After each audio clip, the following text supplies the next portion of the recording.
of mine who's a scout watching your favorite ball club warm up the other morning in Bradenton with me.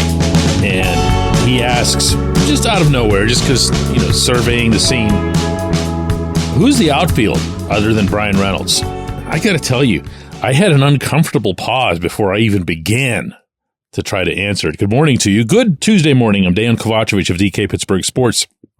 This is Daily Shot of Pirates. It comes your way bright and early every weekday. If you're into football and or hockey, I also happen to offer daily shots of Steelers and Penguins you might have heard. You can find those in the same place that you found this. Yeah, Reynolds in left. That's easy. Reynolds number 2 in the batting order. Also easy. It really should be, into your 5th year as a front office, easy to come up with at least some default names for center and right. And that's just not the case. Now, look, I'm not being oblivious here. I know that Jack Suwinski exists, and I know that Jack hits a lot of home runs. And for that matter, he's gotten pretty good at drawing walks. But that's been the beginning and the end of his offense, and that's not enough to play every day for a regular old, contending type team. Jack goes hard in the field. Jack will occasionally make a good play in the field. Jack's got decent speed. But there's just not very far you can get. Certainly not from the standpoint of saying that you're cemented into the lineup if you're striking out 200 times a year. If you're plunging into these epic pitfalls that he does, once, twice, even 3 times over the course of a season. And right field, well, hang on. I'm going to finish up center before I get to right because I have a feeling that one impacts the other. So your other option in center is to go with Ji-hwan Bae. And Bae has been, in fact, getting the bulk of the reps in the early going in spring training. Made a really nice catch, by the way, yesterday in the Pirates' victory over the Rays in Port Charlotte, sprinting toward right center and diving forward to make the play. And you've seen him do that. You've seen him do ridiculous things, actually. Circus catches against the fences. Had one in Seattle, had one in Boston. What you haven't seen him do is sustain anything that looks like what he did when the season first opened up. Of all the things that occurred for the Pirates to start out 20-8 in 2023, Bae's contribution might have been the most underappreciated, but it was real. He was reaching base and stealing a base or two as if it were breathing. I can't remember. I think I have to go back to my childhood to the last time the Pirates had somebody doing something like that, even for a short stretch. But he was. And then, next thing you know, he wasn't. Somebody figured out something. And his running game was, for the most part, just shot. And whether that hurt his confidence or it came from some other direction, I don't know, because it seemed to affect everything. His patience at the plate, his eye, his hitting, meaning the actual contact, any of the power that he'd shown early on. But that said, he's 24 years old. He has natural tools, meaning natural strength, natural speed, stuff you can't coach. So you're not going to be inclined to give up on him, and you're not going to be inclined to have him be a guy that you just reflexively send to the minors. What you're going to do, and this is where I'm connecting center and right, is say, I'm just going to keep my 3 best outfielders, whoever they happen to be. I'm not going to worry about who's slotting into what spring battle right now. You know what I'm saying here? In other words, it's not Jack versus Bae and the loser gets shipped out.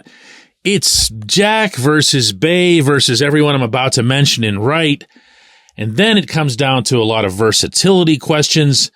Bae, of course, has the added advantage over other players of being able to play in the infield. I don't think he's very good there, but he can play there in a pinch. So center field being one of the toughest positions to play, middle infield being another tough position, he's got a leg up. So let's just put both Jack and Bay out there and, wonder what's going to come of them in terms of their production. From there in right field, you've got Josh Palacios, who's yet to suit up because of an injury. You've got Edward Olivares, who most people within the Pirates who I spoke to down there seem to see him as the starter, like if today was opening day. If you look at his statistics with the Royals, there's something there. It's not exciting. It's probably like Palacios plus, meaning you get a more dependable hitter as opposed to one that's just going to make these mega headlines for you once a month. So between Palacios and Olivares, I don't really have all that much to say. The other player in the mix is Brian McKinney, who has a 207 lifetime average. I don't even know why this player's there other than to put forth the illusion of depth, I guess, in a camp setting. But they mention him every time, so I'm mentioning him here for you. Now, what I'd like to see come of this entire scenario is that, well, let's be blunt here. Ben Cherington would go out and find himself a corner outfielder, because then you could have something of a split in center between Jack and Bay, depending on who's hot or who's in some deep funk, meaning Jack, and then just have yourself a regular old corner outfielder, someone you can count on, ideally maybe even get some pop from. But that would involve spending money. That's not going to happen because these are non-competitive cheapskates. Have I mentioned this yet? I have. Okay. Just going to keep up with that sort of thing. It's not an exciting outfield. Reynolds would have to perform the way he did in the first 2 weeks of last season for this to be an exciting outfield, and even then he'd be doing almost all of the lifting.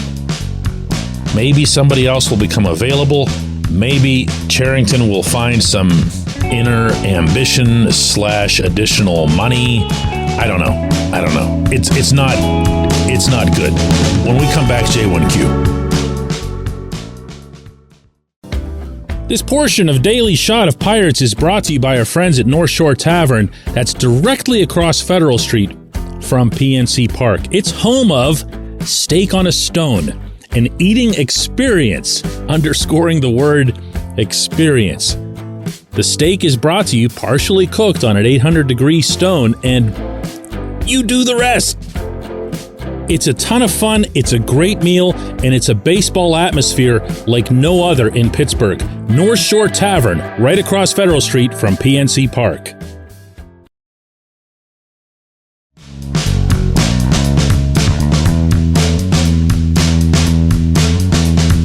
Today's J1Q comes from Phil, and Phil asks, DK, do you see Paul Skeens being sent to Indianapolis? My answer to that, Phil, is an emphatic, unwavering yes. My answer as to how I would go about it would probably be a little bit different. But you're asking if I see that happening, and that's a yes. The reasons that the Pirates will give is that he's not been brought up to a major league speed or pace in terms of when it is that he goes to take the mound. And that's a very, very fair point, a firm foundation upon which to make that decision, presuming that you couldn't come up with an alternative such as, how about if he just pitches in the majors every 6 days? Believe it or not, that sort of thing can be done. Wouldn't be simple, certainly wouldn't be conventional, also possible.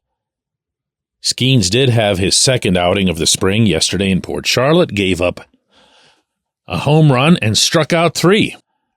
Most importantly, he pitched an inning, and that's how this is going to go. That's what they've been doing from the moment his name was called out at the draft. They've found ways to really, really, really shelter him. And that means that they believe, whether they're right or not, They believe that he was either overworked at LSU, and I've had some of the same suspicions, or that the safest possible strategy in terms of his development, in terms of his making legitimately quick, by historical accounts, rise into the majors would be to have him build up in some obviously very slow, deliberate way. If you think about the appearances that he made last summer, whether it was Bradenton, Greensboro, Altoona, I think there were a couple with Altoona, they were all like that. They were one inning, one and done, gone, poof. And I know this isn't the case, but it was almost as if they were just trotting him out there for show. And that's how it's gone so far through 2 spring outings. This is not, understand, a pitcher who's being put on any kind of pace to open the season on the big league roster. That's not vague. They're not just spelling that out for you. They're skywriting it for you.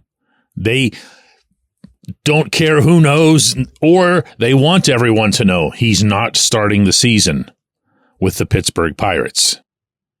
And I swear, there's nothing I'd love more than to be able to say to you, they've just got his best interest in hand, and they're only thinking about the pitcher and his health and his future and everything else, except that we're talking about the Pirates. And it's just, I hate to keep sounding like this, but they've earned it.